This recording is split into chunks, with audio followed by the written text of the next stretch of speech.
to be expected, it's really getting cold outside now. So I have a little harvest I have to do.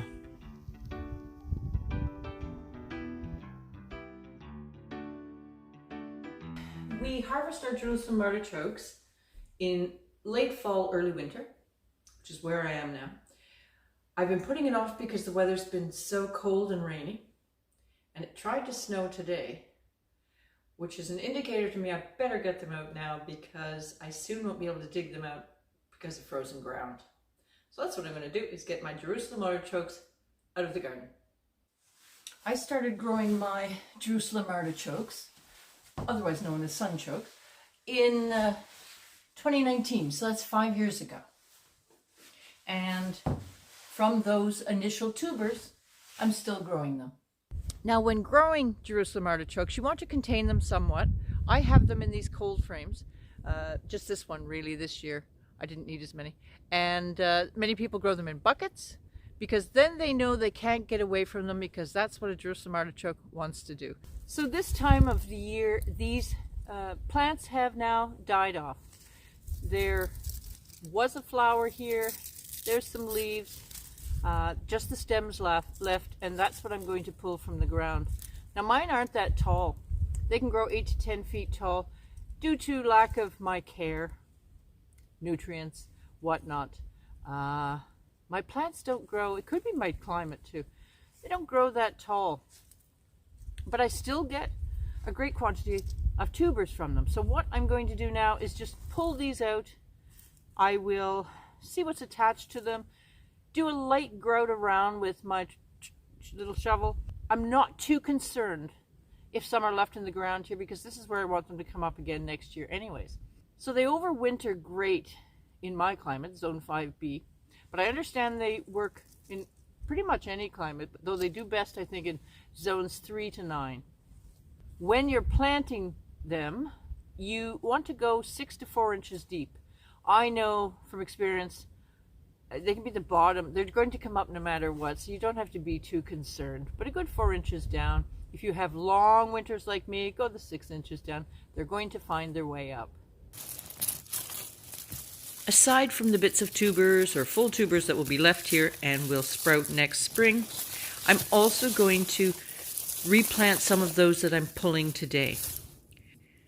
For the whole 5 years I have replanted in spring, and I wait till it's just a little warmer and my really wet spring has passed, so the soil is more dry. I don't want them to rot in the soil, and they do need warmer soil temperatures for them to sprout. I'm also very lax in how I replant them. I don't care if they're crowded because I just know they're going to grow no matter what. But I suppose if you want it ideal, plant them to 4 inches down and, you know, give them a good foot in between. And don't forget, these are one of those bully crops. So make sure they're in an area where you know you can contain them.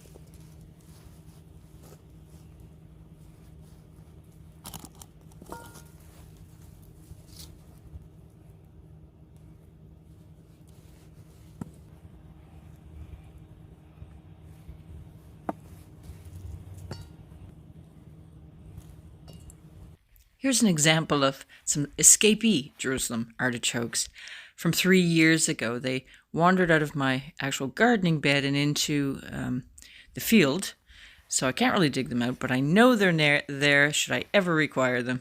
Survival food. And after 3 years, I don't think that's too invasive.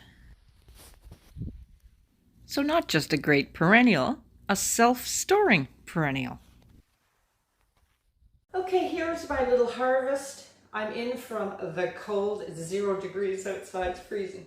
There's a lot more out there, I'm pretty sure, deeper down. I only skimmed the surface, but this is all we need to get us through. Such a wonderful perennial that just keeps on giving, providing year-round food. The variety I have are called Stampede, and they are maybe more knobbly than some, but I don't find them too bad. Maybe it's because mine don't get massive size.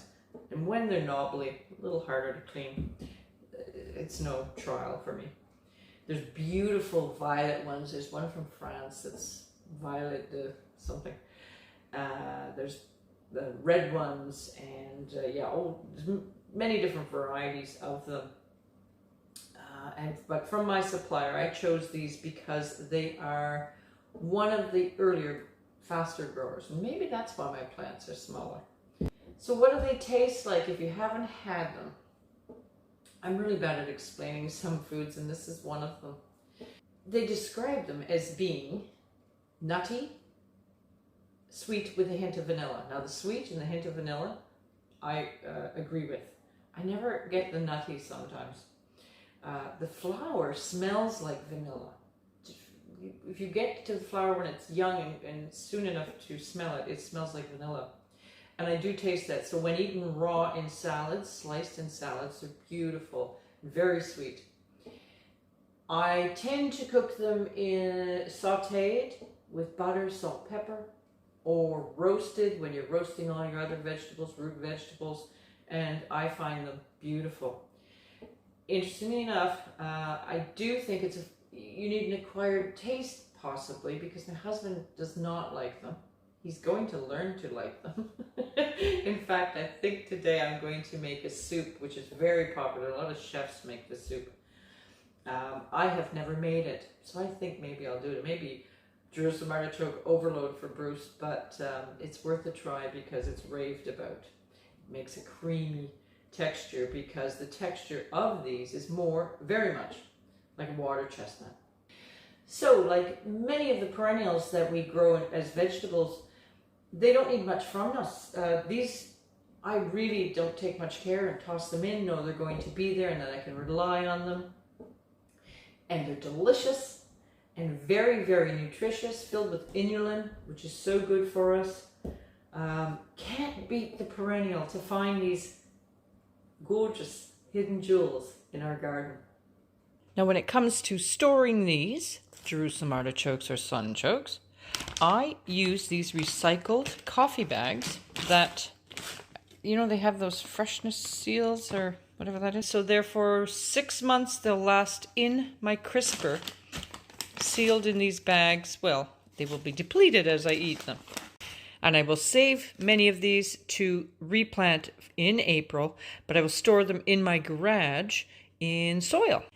Now last year, I actually left them in my crisper the whole time and replanted straight from the crisper, so that works also.